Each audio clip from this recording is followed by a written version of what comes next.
دوستوں، اس وقت سعودی عرب میں جو ہو رہا ہے اور سوشل میڈیا پر جو باتیں سعودی عرب کے حوالے سے ہو رہی ہیں، بتایا جا رہا ہے کہ سعودی عرب سے قیامت کی نشانیوں کا آغاز ہو چکا ہے۔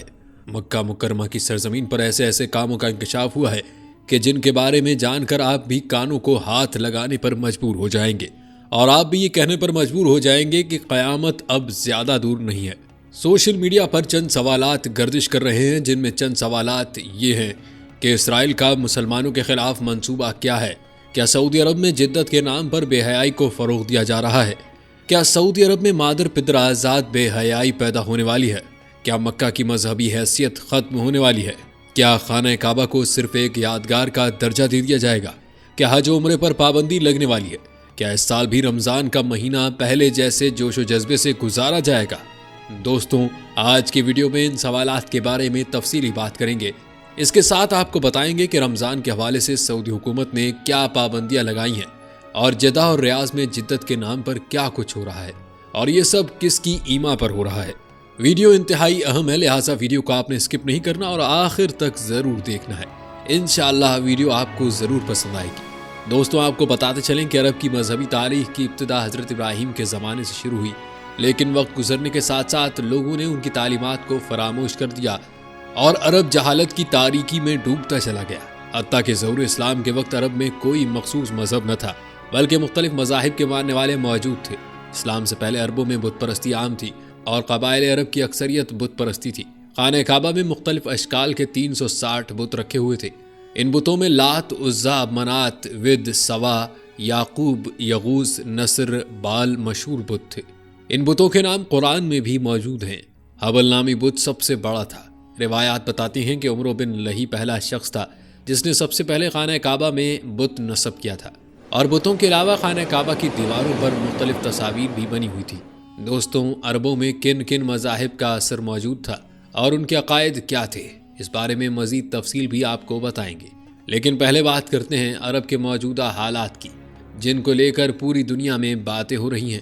دوستوں، آپ کو بتاتے چلیں کہ سعودی عرب جسے ایک قدامت پسند ملک تصور کیا جاتا ہے، اب تیزی سے تبدیل ہو رہا ہے، اور اس کی واضح مثال وہاں حال ہی میں ہونے والے بالی ووڈ سٹار سلمان خان اور بین الاقوامی معروف گلوکار جسٹن بیبر کے کانسرٹ ہیں۔ یاد رہے کہ بالی ووڈ سٹار سلمان خان سعودی ولی عہد محمد بن سلمان کی دعوت پر سعودی عرب کے دارالحکومت ریاض میں پرفارم کرنے پہنچے تھے۔ ان کے اس ٹور کو دبنگ ٹور کا نام دیا گیا۔ سلمان خان کے علاوہ ان کے ساتھ Bollywood film star Shilpa Shetty, Jacqueline Fernandez اور دیگر ساتھی فنکار جلوہ گر ہوئے۔ سعودی حکومت نے پہلی مرتبہ اتنے بڑے پیمانے پر بالی ووڈ ایونٹ کا انعقاد روشن خیال سعودی عرب کے تحت کیا تھا۔ اس میگا ایونٹ میں اطلاعات کے مطابق 80,000 افراد نے شرکت کی، اور بالی ووڈ کے سلمان خان نے اس کانسرٹ میں شاندار انٹری کے ساتھ اپنی پرفارمنس کا جادو جگایا تھا۔ اس سے قبل معروف بین الاقوامی گلوکار جسٹن بیبر نے بھی 6 دسمبر کو ریاض میں ایک کانسرٹ کیا تھا، جس میں تقریباً 70,000 افراد نے شرکت کی تھی۔ سلمان خان کے ریاض میں کانسرٹ سے قبل انہیں اعزاز دینے کے لیے ان کے ہاتھوں کا نقش بھی لیا گیا، جو ریاض کی مصروف ترین شاہراہ پر نصب کیا جائے گا۔ دوستوں، ذرا غور فرمائیں کہ سعودی عرب اب بالی ووڈ اور ہالی ووڈ سٹارز کے ایونٹ منعقد کر کے یہ تاثر دینے کی کوشش کر رہا ہے کہ وہ روشن خیالی کی جانب بڑھ رہا ہے۔ یاد رکھیں کہ یہ روشن خیالی دراصل بے حیائی کو فروغ دیے جانے کا نام ہے، اور آئے دن سے اس میں اضافہ ہو رہا ہے۔ یاد رہے کہ سعودی عرب مشرق وسطیٰ کے اہم ترین ممالک میں سے ایک ہے اور دنیا میں سب سے زیادہ تیل برآمد کرنے والا ملک ہے۔ تاہم گزشتہ کچھ سالوں سے سعودی حکمرانوں کی کوشش ہے کہ وہ اپنی تجارت اور معیشت کا انحصار تیل کے علاوہ دیگر ذرائع پر کریں، اور اسی وجہ سے ولی عہد شہزادہ محمد بن سلمان کا ارادہ ہے کہ ان کے ویژن 2030 کے تحت اگلے 8 برسوں میں سعودی عرب کو معاشی اور تجارتی مرکز بنا دیا جائے گا۔ دوستوں، کسی شاعر نے کیا خوب کہا ہے، چلی ہے رسم کہ کوئی نہ سر اٹھا کے چلے، اور یہی صورتحال اس وقت سعودی عرب کی ہے کہ جدت پسندی کا ایسا بھوت سعودی عرب کے حکمرانوں پر سوار ہے کہ اس مقدس سرزمین پر بے حیائی کے اڈے عام ہو چکے ہیں۔ انہی حالات کے پیش نظر یہ کہا جاتا ہے کہ اگلی مرتبہ عمرے کے لیے جاتے وقت سمجھداری سے منصوبہ بندی کرنے کے ساتھ عمرے کے طریقے آداب میں یہ بھی شامل کرنا پڑے گا کہ وہاں انڈین اداکاروں کا کوئی کانسرٹ یا انگریزی فلموں کا کوئی میلہ لگا نہ مل جائے، کیونکہ اللہ بھی راضی تے عبداللہ بھی راضی، یعنی اللہ بھی راضی اور اللہ کا بندہ بھی راضی کی پالیسی ہی آج کل حجاز مقدس کے حکمرانوں کا اصل مقصد بنا ہوا ہے۔ لیکن افسوس سب خاموش ہیں۔ وہ بھی جن کے نام پر لوگ لاکھوں روپے حج و عمرے میں خرچ کرتے ہیں۔ 5 سال قبل سرکاری بیلٹنگ پر حج کی سعادت کے موقع پر یہ دیکھنے کو ملا کہ عوام طارق جمیل اور عامر لیاقت اور دیگر کے ساتھ حج پر 12 سے 14 لاکھ روپے خرچ کر رہے ہیں، جبکہ اس وقت حج کے سرکاری طور پر 2.5 لاکھ اور نجی حج آپریٹرز کی مدد سے 5 لاکھ میں حج کی سعادت حاصل ہو جاتی تھی۔ دوستوں، بڑے افسوس کا مقام ہے کہ بھارتی اور عالمی میڈیا دنیا کے مسلمانوں کو یہ طعنے دے رہے ہیں کہ سعودی عرب، جسے ایک قدامت پسند ملک تصور کیا جاتا ہے، اب تیزی سے تبدیل ہو رہا ہے، اور اس کی واضح مثال حال ہی میں وہاں ہونے والے بالی ووڈ اسٹار سلمان خان اور بین الاقوامی معروف گلوکار جسٹن بیبر کے کانسرٹ ہیں۔ جب بھارتی اداکار سلمان خان سعودی ولی عہد محمد بن سلمان کی دعوت پر سعودی عرب کے دارالحکومت ریاض میں پرفارم کرنے پہنچے تھے۔ دوستوں، آپ کو بتاتے چلیں کہ ولی عہد شہزادہ محمد بن سلمان کا ارادہ ہے کہ ان کے ویژن 2030 کے تحت اگلے 8 برسوں میں سعودی عرب کو معاشی اور تجارتی مرکز بنا دیا جائے، لیکن افسوس یہ ہے کہ اس ترقی کے لیے بے حیائی کے راستے کا انتخاب کیا گیا ہے۔ اس صورتحال کے بارے میں سعودی حکمرانوں سے جن علماء کرام نے اختلاف کیا اور اس کو حرام قرار دیا، ان میں بیشتر کی گردنیں سعودی حکمرانوں نے مار دی ہیں، اور آئندہ بھی کوئی ایسا کرے گا اس کے ساتھ ایسا ہی ہوگا۔ پاکستان میں سعودی حکمرانوں کے بہت سے حامی اور مددگار ہیں، وہ بھی اس سلسلے میں مکمل خاموش ہیں۔ ان میں بہت بڑی تعداد سعودی عرب میں اعلیٰ عہدوں پر ہیں اور آل سعود سے قربتیں بھی رکھتے ہیں۔ اگر کوئی آواز اٹھا بھی رہے ہیں تو بہت ہی دھیمی آواز میں کچھ بول رہے ہیں۔ البتہ سعودی حکمرانوں کی غیر شرعی احکامات سے زیادہ سعودی علماء آواز اٹھا رہے ہیں اور اپنی گردنیں تن سے جدا کر رہے ہیں، اور پوری دنیا میں کہیں بھی ان کی حمایت کرنے والے نظر نہیں آتے۔ عالمی ایمنسٹی کے مطابق اس وقت 300 سے زائد علماء سعودی جیل میں تاریخ کی بدترین اذیت کا سامنا کر رہے ہیں اور ان کی کوئی سنوائی نہیں ہے۔ آپ کو بتاتے چلیں کہ یہ سلسلہ 2019 سے شروع ہے۔ سعودی عرب نے ملک کی تاریخ کی پہلی فارمولا 1 کار ریسنگ کے ایونٹ کا انعقاد کیا تھا، جہاں ایک جانب سعودی عرب روشن خیالی کا تاثر قائم کرنے کی کوشش کر رہا ہے، دوسری جانب اسی سعودی عرب میں تبلیغی جماعت کو معاشرے کے لیے خطرناک قرار دیتے ہوئے پابندی عائد کر دی گئی تھی۔ سعودی عرب کی وزارت مذہبی امور نے اس بارے میں ٹویٹ کرتے ہوئے کہا کہ ہر جمعے کی نماز کے خطبے میں تبلیغی جماعت کی معاشرے کے خطرات کے متعلق بیان علماء کے لیے لازم ہوگا۔ سعودی وزارت نے تبلیغی جماعت کو دہشت گردی کی جانب پہلا قدم قرار دیا تھا۔ دوستوں، افسوس کی بات تو یہ ہے کہ سعودی عرب کی وزارت اسلامی امور نے جس دن تبلیغی جماعت کو دہشت گردی کا دروازہ اور مساجد میں ان کے خلاف خطبہ دینے کا حکم صادر کیا، اسی دن جدہ میں جسٹن بیبر کا کانسرٹ تھا، اور اس پرامن کانسرٹ میں 25,000 افراد کو مفت ٹکٹ جاری کیے گئے۔ لیکن سوال یہ ہے کہ ہم پاکستانی کہاں کم ہیں؟ سلمان خان ریاض میں اور پاکستانی یونیورسٹیوں میں کانسرٹ کے نام پر بے حیائی کی محفل کا انعقاد جاری ہے۔ دنیا آگے کی طرف جا رہی ہے اور ہم پیچھے کی طرف گامزن ہیں۔ دوستوں، ذرا سوچیں کہ سعودی عرب میں حرم خالی، حج تقریباً معطل، مقامات مقدسہ جانے پر 10,000 ریال جرمانہ اور عمرہ بھی بند۔ ہر نمازی کو ایک ایپ جاری کی جا رہی ہے جس کی مدد سے وہ مسجد نبوی میں صرف 2 وقت کی نماز ادا کر سکے گا، اور اگر کہیں چھپ چھپا کر مسجد نبوی میں پہنچ بھی گیا تو اس کو جرم کی سزا سے خلاصی کے لیے 10,000 ریال ادا کرنے ہوں گے۔ اس کے برعکس سینما ہال فل، فلم فیسٹیول جاری رہے گا۔ کورونا کے دوران 20 نئے سینما کھل گئے۔ سعودی میٹا سینما کے مطابق 40 ہفتوں میں $73 ملین کے سینما ٹکٹس فروخت ہونے کا ریکارڈ قائم ہوا ہے۔ 2020 میں پوری دنیا کی فلمی صنعت زبوحالی کا شکار رہی، لیکن سرزمین وحی اور حجاز مقدس میں اسے عروج حاصل رہا۔ گزشتہ ماہ جدہ میں 15 دن کے وقفے سے 2 بڑے میوزیکل کانسرٹ ہوئے، جن میں سعودی مرد و خواتین بغیر کسی قسم کے SOPs کے ناچ گانے کے مخلوق پروگرام میں شریک رہے۔ دوستوں، آپ کو مزید بتاتے چلیں کہ سعودی کمپنی مووی سینما نے ریاض بیلواٹ سٹی میں مملکت کے سب سے بڑے سینما کا افتتاح کیا، جس میں ہالی ووڈ کی نئی فلم دی بیٹمین کا پریمیئر دکھایا گیا۔ عرب نیوز کے مطابق اس سینما میں 25 اسکرین اور اعلیٰ ٹیکنالوجی کی 4XD اسکرینز بھی موجود ہیں، جو فلم دیکھنے والوں کو ایک بہترین تجربہ فراہم کرے گا۔ اس موقع پر مووی سینما کے چیف ایگزیکٹو اور بانی سلطان الحقیر نے کہا کہ سعودی عرب کے سب سے بڑے فلم تھیٹر میں آنے والے لوگ جدید ترین سنیمیٹک ٹیکنالوجی سے لطف اندوز ہوں گے۔ یاد رہے کہ مووی سینما اپنے VIP تجربات کے لیے بھی جانا جاتا ہے، جس میں بہترین لگژری سویٹس بھی موجود ہیں، جبکہ مووی بوتیک کا آئیڈیا بھی متعارف کروا ہے۔ مووی بوتیک دراصل کسی نہ کسی تھیم پر مبنی ہے، اور ہر بوتیک کسی مختلف شہر یا مشہور مقام کی طرز پر بنایا گیا ہے۔ آپ کو مزید بتاتے چلیں کہ جدہ میں سال 2019 میں قائم ہونے والے اس مووی سینما کے تحت مملکت بھر میں 21 تھیٹر اور 195 اسکرینز موجود ہیں۔ منتظمین کے مطابق یہ سینما اپنی پیش کردہ نشستوں کی تعداد کے لحاظ سے بھی دنیا کا سب سے بڑا سینما ہے۔ کمپنی کی جانب سے نئے سینما کی لانچ کے وقت سپر ہیرو دی بیٹ مین فلم کا پریمیئر جاری کرنا ایک بہترین موقع تھا۔ ذرائع کے مطابق ہالی ووڈ کے نئے بلاک بسٹر کی افتتاحی تقریب اور اسکریننگ میں خصوصی طور پر مدعو کیے گئے مہمانوں اور مختلف صنعتوں کے عہدیداروں نے بھی شرکت کی۔ اے مسلمانوں، خانہ کعبہ بنانے کے بعد جب سیدنا ابراہیم علیہ السلام کو وحی آئی کہ اب اعلان کرو، تو آپ علیہ السلام نے تعجب سے فرمایا، اس صحرا سے میری آواز دنیا تک کیسے پہنچے گی؟ تو جبرائیل علیہ السلام نے فرمایا، یہ آپ کا کام نہیں ہے، آپ صرف اعلان کریں، آواز پہنچانا اللہ کا کام ہے، اللہ ہر چیز پر قادر ہے۔ سعودی عرب میں بے حیائی کا جو عالم ہے وہ آپ نے ملاحظہ کیا ہے، لیکن علماء اور مسلمان خاموش ہیں۔ دوستوں، یاد رہے کہ سعودی عرب میں 2015 میں شاہ سلمان کے بادشاہ بننے کے بعد کئی اقدامات پہلی بار دیکھنے میں آئے ہیں، جس سے وہاں کا ماحول تیزی سے تبدیل ہوتا جا رہا ہے۔ اور افسوس کی بات تو یہ ہے کہ شاہ سلمان ملک میں امریکہ اور اسرائیل کی مرضی کے مطابق اصلاحات لا رہے ہیں۔ سعودی عرب میں گزشتہ چند سال سے اصلاحاتی منصوبے کے تحت تیزی سے بہت بڑی تبدیلیاں کی جا رہی ہیں۔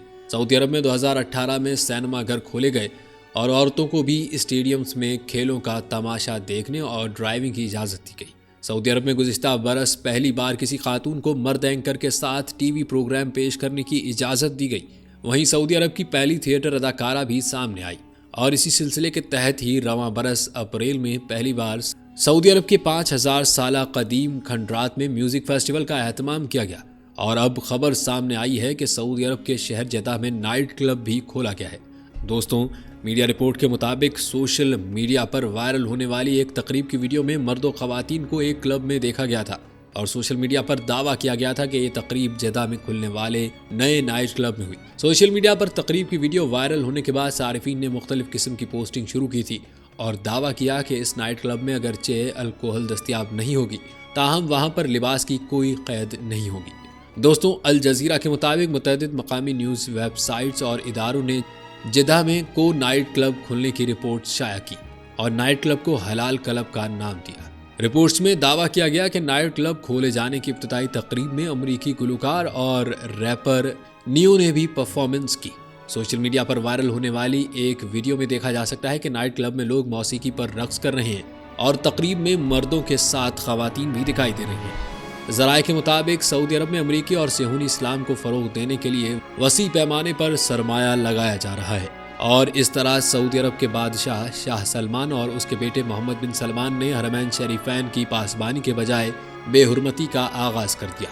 دوستوں، آج سعودی عرب کے حالات کہاں تک پہنچ چکے ہیں، اس کی تفصیلات آپ کو ایک شخص کی زبانی بتاتے ہیں۔ ذرا دل تھام کر یہ تفصیلات ملاحظہ کیجیے گا اور کمنٹ میں بتائیے گا کہ یہ قیامت سے پہلے قیامت نہیں تو کیا ہے۔ دوستوں، یہ ایک شخص کی آنکھوں دیکھا حال ہے جو آپ کے گوش گزار کرنے جا رہے ہیں۔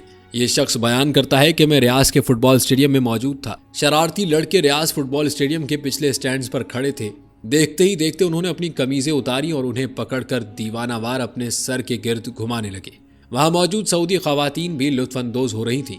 ان کے سکارف ہوا میں کالے جھنڈوں کی مانند اڑ رہے تھے۔ برازیل اور ارجنٹینا کے درمیان یہ فٹ بال میچ سعودی عرب میں 2 دہائیوں سے ہونے والا وہ پہلا میچ تھا جسے میں دیکھنے گیا تھا۔ پہلے تو اسٹیڈیم میں ایک بھی عورت کا سیاہ عبایا دکھائی نہ دیتا اور ہر طرف صرف سعودی مردوں کے سفید اور لال شماغ اور اجلے سفید چوغے ہی نظر آتے تھے۔ اس زمانے کا ریاض ایک تنگ نظر اور ناخوشگوار جگہ تھی جو شاپنگ مالز کی روشنیوں سے بمشکل جگمگایا کرتی تھی۔ لوگ شہر میں داخل ہوتے ہی ایسے سانس روک لیتے گویا کسی کھڑے ہوئے پانی والے تالاب میں ڈبکی لگا رہی ہوں۔ جب بھی دکان کا چکر لگتا تو نماز کے اوقات میں افراتفری شاپنگ میں خلل ڈال دیتی اور دکانوں کے شٹر نیچے آ جاتے۔ دکانداروں کو مذہبی پولیس کا ڈر رہتا تھا جو بے لگام شہر کا چکر لگاتی اور قانون توڑنے والوں کو گرفتار کر لیتی۔ نوجوان سعودیوں کی زندگانیاں گھر کی اونچی 4 دیواریوں کے درمیان قید تھی اور سال ہر سال اس سنسان شہر کی سرزمین پر بنے گھروں کی 4 دیواروں میں توسیع ہوتی گئی۔ نوجوان ایک نجی جگہ سے دوسری نجی جگہ جانے اپنے عزیز و اقارب کے بند گھروں کا رخ کرنے لگے۔ وہ ریاض اب ماضی کا حصہ ہے۔ پہلے تو اسٹیڈیم میں ایک بھی عورت کا سیاہ عبایا دکھائی نہ دیتا اور ہر طرف صرف سعودی مردوں کے سفید اور لال شماغ اور اجلے سفید چوغے ہی نظر آتے تھے۔ لیکن اب عوامی مقامات کے کھلنے سے شہر بدل گیا ہے اور روزمرہ کی زندگی سے مذہبی پولیس کا بھی خاتمہ ہو گیا ہے۔ اب اس قدر تبدیلی آ چکی ہے کہ بعض اوقات جب وہ سعودی عرب واپس آتی ہیں تو ملک میں پہلے سے مقیم دوستوں سے کہیں زیادہ قدامت پسند محسوس کرتی ہیں۔ وہ کہتی ہیں کہ گزشتہ سال خواتین کو ڈرائیونگ کرنے کا اختیار ملنا ایک بہت اہم لمحہ تھا، تاہم سعودی عرب میں نہ رہنے کے باوجود اب تک ان کے پاس ڈرائیونگ لائسنس نہیں ہے۔ انہوں نے مزید کہا کہ ان کی سعودی سہیلیاں مردوں کے شانہ بشانہ اب اپنے گھروں کی مالک ہیں۔ ریاض میں ایک ونٹر ونڈرلینڈ بھی بنایا گیا ہے جس میں سینٹا کلاز کے علاوہ سب کچھ ہے۔ اب ریاض میں تفریح کے 2 ماہ منائے جا رہے ہیں جس میں اوپن ایئر سینما، تھیٹرز اور پاپ کانسرٹس کا انتظام بھی کیا جا رہا ہے۔ ہر رات ہزاروں لوگ شہر کے مضافات میں ریاض بالی ووڈ کہلانے والے علاقے کا رخ کرتے ہیں۔ مرکزی گلی کی طرف جانے والے راستے پر مشہور عربی گلوکاروں کے بڑے بڑے کٹ آؤٹس لگے ہوئے ہیں، جہاں حجاب میں ملبوس نوجوان خواتین گزرنے والوں کو پرفیوم کی خوشبو سونگھنے کے لیے روکتی ہیں۔ ایک خاتون نقاب پہن کر پیانو بجا رہی ہوتی ہیں، جبکہ کھانے کے ٹرکوں کے جتھے کے پیچھے ایک خاتون گٹار بجا رہی ہوتی ہیں۔ درجنوں ریستوران ایسے ہیں جہاں مرد اور خواتین بغیر کسی رکاوٹ کے ملاقات کرتے ہیں، اور وہاں سے ہر گھنٹے بعد وہ ایک مصنوعی جھیل پر لائٹ شو کا نظارہ کر سکتے ہیں۔ 4-5 سال پہلے تک سعودی علماء اس منظر کے ہر ایک پہلو کی مذمت کرتے تھے۔ اس وقت ان کی طاقت کمزور پڑنا شروع ہو گئی تھی، لیکن پھر بھی کافی مضبوط تھی۔ ان میں سے کئی علماء اس لیے جیل میں ہیں کیونکہ وہ ولی عہد شہزادے محمد بن سلمان کی جانب سے لائی گئی بڑی تبدیلیوں کے حامی نہیں تھے۔ دوستوں، یہ شخص مزید بتاتا ہے کہ ریاض کی سب سے بڑی مساجد میں سے ایک سینکڑوں سعودیوں سے کھچا کھچ بھری ہوئی تھی، اور ان میں سے میں بھی ایک عالم کی موت کا سوگ منانے وہاں پہنچا تھا۔ سعودی انسانی حقوق کی ایک تنظیم نے جیل میں ان کے ساتھ بدسلوکی کو ان کی موت کا ذمہ دار ٹھہرایا تھا، تاہم اس خبر کی تصدیق نہیں کی گئی۔ اس دن ریاض کا خوشی بھرا ماحول اس وقت لرز گیا جب ایک شو میں چاقو زنی کا واقعہ پیش آیا اور کئی غیر ملکی تھیٹر فنکار زخمی ہو گئے تھے۔ دوستوں، خود ہی سوچ لیں کہ اس مقدس سرزمین پر جو پوری دنیا کے مسلمانوں کے لیے اس لیے قابل تعظیم ہے کہ یہاں سے اسلام کا آغاز ہوا تھا، اسی سرزمین پر آج کیا قیامت برپا ہے۔ دوستوں، یہاں آپ کو یہ بھی بتاتے چلیں کہ پروفیسر احمد رفیق اختر کا یہ دعویٰ ہے کہ اسرائیل سعودی عرب کے ساتھ اپنے تعلقات اس قدر مضبوط کرنا چاہتا ہے تاکہ وہ جارڈن سے لے کر مدینہ تک ایک سڑک قائم کرنے میں کامیاب ہو جائے۔ پروفیسر احمد مزید بتاتے ہیں کہ مکہ کی مذہبی حیثیت کو ختم کر دیا جائے گا اور اسے ایک سیاحتی مقام میں تبدیل کر دیا جائے گا، اور مستقبل قریب میں حج عمرے پر پابندی لگا دی جائے گی۔ لوگوں کو حج اور عمرے کی بجائے سیاحتی ویزے دیے جائیں گے۔ اس کی دلیل میں وہ یہ کہتے ہیں کہ سعودی عرب کی حکومت حج اور عمرے کرنے والوں کی میزبانی نہیں کرے گی، کیونکہ زیادہ تر سعودی حکمران یہودیوں اور عیسائیوں کو اپنے کزن مانتے ہیں اور دیگر ممالک کے مسلمانوں کو کسی خاطر میں نہیں لاتے۔ خدا نہ کرے کہ ایسے حالات پیدا ہوں، لیکن دوستوں، جو حالات اس وقت سعودی حکمرانوں کے ہیں ان سے اب کسی بھی طرح کی توقع کی جا سکتی ہے۔ دوستوں، آپ کو بتاتے چلیں کہ محمد بن سلمان کے حکم پر سعودی عرب میں فحاشی و عریانی کی ترویج، خواتین کی جنسی ہراسانی کا ہوش ربا انکشاف بھی ہوا ہے۔ جدت پسندی، ماڈرنزم اور سیکولرزم کے نام پر حجاز کی مقدس سرزمین وحی پر رونما ہونے والے خلاف اسلام و شریعت اقدامات کے سبب سعودی معاشرہ تیزی سے تباہی کی جانب گامزن ہو چکا ہے۔ بے اعتدالی، عریانی و فحاشی کے فروغ کے سبب مخلوط میوزیکل کنسرٹس اور عوامی مقامات پر جنسی ہراسانی کے واقعات میں اضافے کا خدشہ ظاہر کیا جا رہا ہے۔ BBC کی رپورٹ کے مطابق مشرق وسطیٰ کے سب سے بڑے میوزک فیسٹیولز میں سے ایک سعودی عرب میں ہو رہا ہے۔ تقریب کے منتظمین نے ریاض کے گرد و نواح میں ہونے والے اس ایونٹ کے دوران جنسی اور دوسری طرح کی ہراسانی روکنے کے لیے اضافی اقدامات کا وعدہ کیا ہے۔ دوستوں، اب تو سعودی عرب میں بڑے پیمانے پر تفریحی تقاریب اکثر دیکھنے میں آتی ہیں، مگر مقامی اور غیر ملکی خواتین کی جانب سے ایسی اطلاعات سامنے آئی ہیں کہ انہیں یہاں جنسی ہراسانی کا سامنا کرنا پڑا ہے۔ ان کے پاس کچھ واقعات کے شواہد بھی ہیں۔ دوستوں، یہ قیامت صغریٰ نہیں ہے تو کیا ہے کہ ایسا ملک جہاں چند سال قبل تک عوامی مقامات پر موسیقی متنازع تھی، وہاں اب رات بھر بلند آواز میں میوزک فیسٹیول ہوتا ہے اور لوگوں کی بڑی تعداد اس میں شرکت کرتی ہے، اور اس تقریب میں 4 روز تک لاکھوں کی تعداد میں لوگ دنیا کے معروف ڈی جیز کو دیکھنے آئے۔ ذرائع نے بتایا کہ اس تقریب میں مرد اور خواتین ایک دوسرے کے ساتھ گھل مل سکتے تھے، جبکہ ماضی کے سعودی عرب میں ایسا سوچا بھی نہیں جا سکتا تھا۔ اس کانسرٹ میں مرد اور خواتین ایک ساتھ جمع ہو سکتے تھے۔ دوستوں، ان تقاریب میں ایسی اطلاعات ملی ہیں کہ ریاض اور دیگر علاقوں میں ان بڑی تفریحی تقاریب کے دوران خواتین کے ساتھ جنسی ہراسانی کے بے شمار واقعات سامنے آئے۔ گزشتہ برسوں کے دوران ایسی ویڈیوز سامنے آئی ہیں جن میں مرد خواتین کو نازیبا انداز میں چھو رہے ہیں یا دوسرے طریقوں سے ہراس کر رہے ہیں۔ حالانکہ سن 2018 سے سعودی حکام نے ہراسانی کو جرم قرار دیتے ہوئے بھاری جرمانے اور 5 سال تک قید کی سزائیں دی ہیں، مگر کئی سعودی خواتین نے BBC سے رابطہ کر کے بتایا ہے کہ یہ اقدامات ناکافی ہیں۔ انہوں نے اپنا موقف دیتے ہوئے نام ظاہر نہ کرنے کی شرط رکھی ہے۔ ان کا کہنا ہے کہ بڑے انٹرٹینمنٹ ایونٹس کے دوران یا تو انہیں خود ہراسانی کا سامنا کرنا پڑا ہے یا وہ ایسی خواتین کو جانتی ہیں جن سے بدسلوکی کی گئی۔ ان کا کہنا ہے کہ آن لائن ہراسانی کی ویڈیوز پر اکثر سارے خواتین کو ہی اس کا قصوروار ٹھہراتے ہیں، جبکہ سعودی قوانین کے مطابق شکایت کی صورت میں مجرم کے ساتھ متاثرہ خاتون کو بھی سزا ملنے کے امکان ہوتے ہیں۔ ایک دوسری خاتون کا کہنا تھا کہ حکام صرف اسی صورت میں ان اطلاعات کو سنجیدگی سے لیتی ہیں جب ان واقعات میں کوئی غیر ملکی فرد متاثر ہوتا ہے۔ وہ کہتی ہیں کہ اگر متاثرہ خاتون سعودی شہری ہو تو اس پر کم دھیان دیا جاتا ہے، لیکن اگر متاثرہ خاتون غیر ملکی ہو تو اس پر سخت رد عمل اور سزائیں دی جاتی ہیں۔ تیسری خاتون نے بتایا کہ مقامی خواتین کے تحفظ کے لیے کوئی اقدامات نہیں کیے گئے۔ یہ سمجھا جاتا ہے کہ وہ اس میں ملوث تھیں یا تقریب پر جانے سے وہ بھی اس کی قصوروار ہیں۔ اگر نوجوان خواتین ایسے واقعات کی اطلاع دیتی ہیں تو انہیں اپنے خاندان یا برادری کی طرف سے تنقید کا سامنا کرنا پڑ سکتا ہے۔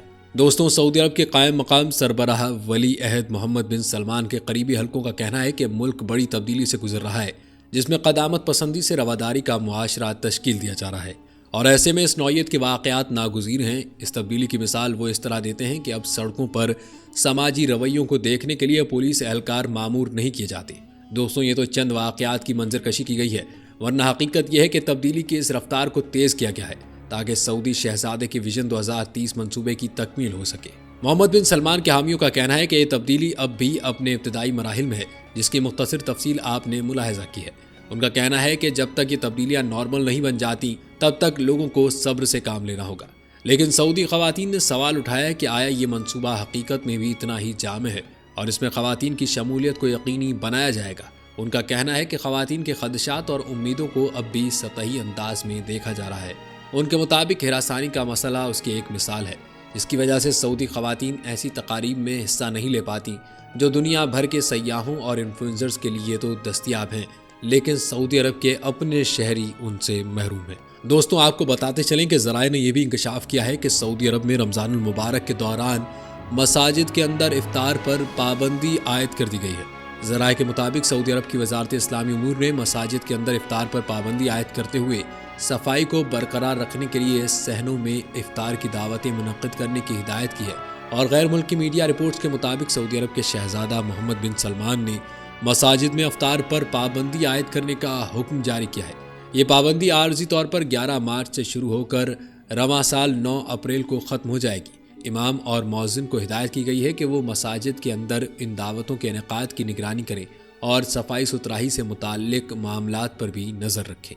دوستوں، سعودی عرب کا ایک اور کارنامہ اسرائیل کے حوالے سے بھی انتہائی افسوسناک ہے۔ گزشتہ دنوں اسرائیلی وزیر خارجہ ایلی کوہن نے دعویٰ کیا کہ سعودی عرب کے بعد 6 یا 7 دیگر مسلم ممالک بھی ہمارے سفارتی اور تجارتی تعلقات بحال کر لیں گے۔ عالمی خبر رساں ادارے کے مطابق اسرائیلی وزیر خارجہ ایلی کوہن نے کہا کہ ایسے کئی مسلم ممالک کے حکومتی اعلیٰ حکام سے ملاقاتیں کی جو فی الوقت تو اسرائیل کے ساتھ رسمی تعلقات رکھتے ہیں، لیکن وہ جلد باضابطہ طور پر اسرائیل کو تسلیم کر لیں گے۔ وزیر خارجہ ایلی کوہن نے مزید بتایا کہ جیسے ہی سعودی عرب کی جانب سے اسرائیل کو تسلیم کرنے کا اعلان کیا جائے گا، دیگر 6 یا 7 مسلم ممالک بھی اسرائیل کے ساتھ سفارتی اور تجارتی تعلقات بحال کر لیں گے۔ تاہم اسرائیلی وزیر خارجہ نے یہ نہیں بتایا کہ وہ کون سے مسلم ممالک تھے جن کے رہنماؤں سے ان کی ملاقاتیں ہوئیں اور جو اسرائیل کو تسلیم کرنے کی حامی بھر چکے ہیں، لیکن بس سعودی عرب کے فیصلے کے منتظر ہیں۔ وزیر خارجہ ایلی کوہن نے ایک بار پھر اس دعوے کو دہرایا کہ سعودی عرب اسرائیل کو تسلیم کرنے کے فیصلے سے کچھ دوری پر ہے۔ دونوں ممالک کے درمیان معاہدہ تقریباً طے پا گیا ہے۔ دوستوں، کہتے ہیں اسرائیلی وزیر خارجہ نے پر امید لہجے میں کہا کہ سعودی عرب کے ساتھ امن معاہدے کا اعلان جلد ہو جائے گا، جس کا مطلب مسلم دنیا اور یہودیوں کے درمیان امن اور خطے میں تعمیر و ترقی کے دور کا آغاز ہے۔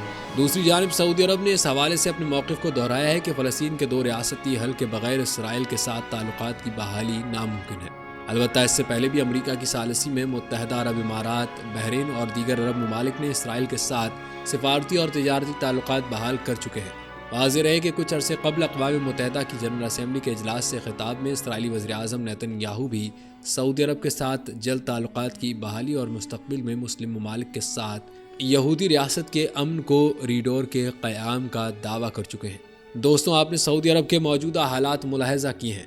اب آپ کو دوبارہ عرب کے ماضی میں لیے چلتے ہیں اور آپ کو بتاتے ہیں کہ اسلام سے قبل عرب میں کون سے مذاہب اور عقائد تھے۔ اس کے علاوہ 20ویں صدی کے عرب کی تاریخ میں بھی آپ کو بتائیں، لہٰذا ویڈیو کو اسکپ مت کیجیے گا۔ دوستوں، روایات بتاتی ہیں کہ عرب میں اسلام سے پہلے اہل شام کا مذہب عیسائیت تھا، اس لیے شمالی عرب کے وہ قبائل جو حدود شام میں جا کر آباد ہوئے انہوں نے عیسائی مذہب اختیار کر لیا تھا۔ شام کی سرحد کے قریب آباد عرب قبائل لہم، جزام، عاملہ اور تنوخ نے بھی عیسائیت قبول کر لی تھی۔ آل ہیرا کے بادشاہوں نے گو مستقل طور پر عیسائیت قبول نہ کی، تاہم اس بنا پر کہ ان کے حرم میں عیسائی عورتیں تھیں، متعدد بادشاہوں نے عیسائیت کو اپنایا۔ دوستوں، روایات بتاتی ہیں کہ عربوں میں عیسائیت سرحدی قبائل تک محدود نہ تھی، بلکہ عرب کے بعض قبائل بھی عیسائیت کی طرف مائل ہو گئے تھے۔ مثلا نجد کے قریب آباد قبیلہ طے عیسائی تھا۔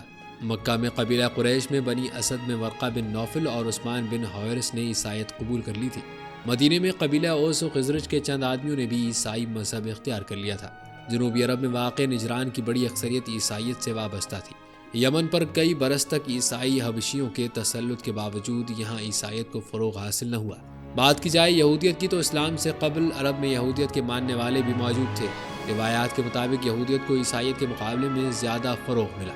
یمن کے یہودی بادشاہ زمانواس نے عیسائیت قبول کرنے والوں کو زندہ آگ میں ڈلوا دیا تھا، جس پر نجشی نے اریات نامی سردار کو فوج دے کر بھیجا۔ اس طرح عیسائیوں کو زمانواس کے ظلم سے نجات ملی۔ اس واقعے کے بعد شام میں آباد یہودیوں کو انتقاماً مظالم کا نشانہ بنایا گیا، تو یہود قبائل بھاگ کر عرب علاقوں خیبر، وادی القرا، تیمہ اور یثرب میں آباد ہو گئے۔ یہودیوں کے علاوہ عرب میں آتش پرست بھی موجود تھے۔ عرب کی سرحدیں چونکہ ایران سے ملتی تھیں، اس وجہ سے عربوں میں مجوسیت کے اثرات پائے جاتے تھے۔ روایات بتاتی ہیں کہ قبیلہ تمیم میں زدادہ بن عدس اور اس کا بیٹا حاجب اور اقرا بن حابس مجوسی تھے۔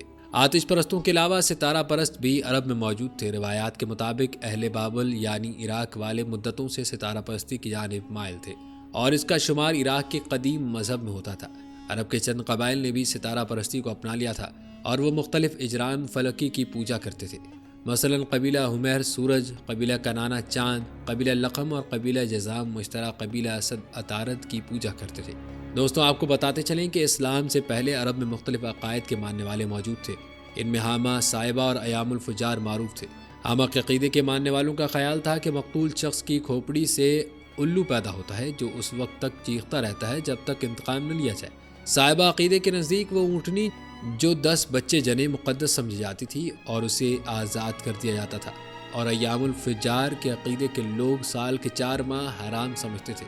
وہ ذیقعدہ، ذوالحجہ، محرم الحرام اور رجب المرجب میں اپنی مذہبی رسومات انجام دیتے تھے، اور ان دنوں میں قتل و غارت اور لڑنا ممنوع سمجھا جاتا تھا۔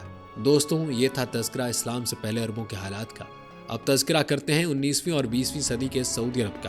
دوستوں، یاد رکھیں سعودی عرب عالم اسلام کی سب سے بڑی مملکت سمجھی جاتی ہے۔ اس مملکت کے بانی یوں تو شاہ عبدالعزیز بن عبد الرحمن آل سعود ہیں، جو 15 جنوری 1877 کو پیدا ہوئے تھے، مگر اس سلطنت کے قیام کی جدوجہد کا آغاز 18ویں صدی میں ہوا تھا، جب 1725 میں آل سعود کے سربراہ امیر سعود بن محمد بن مقرن کی وفات ہوئی۔ اس زمانے میں نجد میں چھوٹی چھوٹی ریاستیں تھیں اور ہر ریاست کا الگ الگ حکمران ہوتا تھا۔ روایات بتاتی ہیں کہ امیر سعود بن محمد کے 4 صاحبزادے تھے، جنہوں نے اس عزم کا اظہار کیا کہ وہ نجد میں سعودی سلطنت قائم کریں گے۔ دوستوں، تاریخی حوالوں میں یہ دعویٰ کیا جاتا ہے کہ محمد بن سعود اور شیخ محمد عبد الوہاب کے درمیان سن 1745 میں ایک تاریخی ملاقات ہوئی، جس میں دونوں نے عہد کیا کہ اگر کسی وقت محمد بن سعود نجد و حجاز میں اپنی حکومت قائم کرنے میں کامیاب ہوئے تو وہاں شیخ محمد بن عبد الوہاب کے عقائد کو رائج کریں گے۔ سن 1765 میں شہزادہ محمد اور 1791 میں شیخ محمد بن عبد الوہاب کی وفات ہو گئی۔ اس وقت تک جزیرہ نما عرب کے بیشتر علاقے پر آل سعود کی حکمرانی قائم ہو چکی تھی۔ شہزادہ محمد کے بعد امام عبدالعزیز علاقے کے حکمران بنے، مگر 1803 میں انہیں قتل کر دیا گیا۔ امام عبدالعزیز کے بعد ان کے بیٹے سعود حکمران بنے، جو 1814 میں وفات پا گئے۔ روایات بتاتی ہیں کہ سعود کے بیٹے عبداللہ ایک بڑے عالم دین بھی تھے۔ ان کے دور حکمرانی میں ان کے علاقے کا ایک بڑا حصہ ان کے ہاتھ سے نکل گیا اور دریائے سلطنت عثمانیہ کے زیر نگیں آ گیا۔ امام عبداللہ قیدی بنا لیے گئے اور انہیں استنبول لے جا کر سزائے موت دی گئی، مگر جلد ہی ان کے بھائی مشاری بن سعود اپنی حکومت واپس لینے میں کامیاب ہو گئے، مگر وہ زیادہ عرصے تک حکمرانی نہ کر سکے اور ان کا علاقہ دوبارہ سلطنت عثمانیہ کے قبضے میں چلا گیا۔ اس کے بعد ان کا بھتیجا شہزادہ ترکی بن عبداللہ ریاض پر قبضہ کرنے میں کامیاب ہوا، جس پر وہ سن 1824 سے سن 1835 تک برسر اقتدار رہے۔ اگلی کئی دہائیوں تک آل سعود کی قسمت کا ستارہ طلوع و غروب ہوتا رہا اور جزیرہ نما عرب پر تسلط کے لیے مصر، سلطنت عثمانیہ اور دیگر عرب قبائل میں تصادم ہوتے رہے۔ آل سعود کے ایک حکمران امام عبد الرحمن تھے، جو 1889 میں بیعت لینے میں کامیاب ہوئے۔ امام عبد الرحمن کے بیٹے شہزادہ عبدالعزیز ایک مہم جو شخصیت تھے اور سن 1900 میں انہوں نے اپنے والد کی زندگی میں ہی ان کی کھوئی ہوئی سلطنت واپس لینے اور اسے وسعت دینے کی کوششیں شروع کر دی۔ سن 1902 میں انہوں نے ریاض شہر پر قبضہ کیا اور اسے آل سعود کا دارالحکومت قرار دیا۔ اپنی فتوحات کا سلسلہ جاری رکھتے ہوئے انہوں نے الہسائی، قطیف اور نجد کے متعدد علاقوں پر قبضہ کر لیا۔ دوستوں، روایات بتاتی ہیں کہ سلطنت عثمانیہ کے آخری دور میں حجاز پر، جس میں مکہ مکرمہ اور مدینہ منورہ کے علاقے شامل تھے، شریف مکہ حسین کی حکمرانی تھی، جنہوں نے 5 جون 1916 کو ترکی کے خلاف بغاوت کا اعلان کر دیا۔ کہا جاتا ہے کہ حسین کو نہ صرف عربوں کے مختلف قبائل کی بلکہ برطانیہ کی تائید بھی حاصل تھی۔ یوں جون 1916 کو شریف مکہ حسین نے حجاز کی آزادی کا اعلان کیا اور جون ہی میں ان کا قبضہ مکمل ہوا اور 29 اکتوبر کو انہوں نے پورے عرب کا حکمران ہونے کا باضابطہ اعلان کر دیا۔ کہتے ہیں اسی دوران امیر عبدالعزیز ابن عبد الرحمن آل سعود نے مشرقی عرب کا ایک بڑا حصہ مسخر کر لیا اور 26 دسمبر 1915 کو برطانیہ کے ساتھ دوستی کا ایک معاہدہ بھی کر لیا اور ستمبر 1924 میں انہوں نے حجاز کو بھی فتح کر لیا۔ روایات کے مطابق عوام نے امیر عبدالعزیز کا ساتھ دیا اور شریف مکہ شاہ حسین نے حکومت سے دستبردار ہو کر اپنے بیٹے علی کو شاہ حجاز بنا دیا، مگر امیر عبدالعزیز کی بڑھتی ہوئی پیش قدمی کے باعث انہیں بھی اپنا تخت چھوڑنا پڑا اور یوں اکتوبر 1924 میں شاہ عبدالعزیز نے مکہ معظمہ پر بھی قبضہ کر لیا۔ دوستوں، روایات بتاتی ہیں کہ اس دوران شاہ عبدالعزیز کی پیش قدمیاں جاری رہیں اور دسمبر 1925 میں انہوں نے مدینے کا اقتدار حاصل کر لیا۔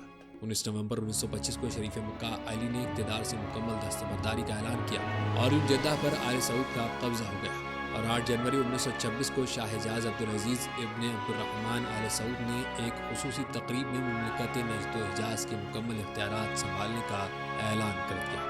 دوستوں، روایات کے مطابق 20 مئی 1927 کو برطانیہ نے تمام مقبوضہ علاقوں پر جو اس وقت مملکت حجاز و نجد کہلاتے تھے، عبدالعزیز ابن سعود کی حکمرانی کو تسلیم کر لیا تھا اور 30 ستمبر 1932 کو شاہ عبدالعزیز ابن سعود نے مملکت حجاز و نجد کا نام تبدیل کر کے الملکۃ العربیۃ السعودیہ رکھنے کا اعلان کیا تھا۔ دوستوں، کہتے ہیں کہ شاہ عبدالعزیز کی خوش قسمتی تھی کہ انہی کے دور میں سعودی عرب میں تیل کے ذخائر کی نشاندہی ہوئی۔ سن 1933 میں شاہ عبدالعزیز نے کیلیفورنیا پیٹرولیم کمپنی کے ساتھ تیل نکالنے کا معاہدہ کیا۔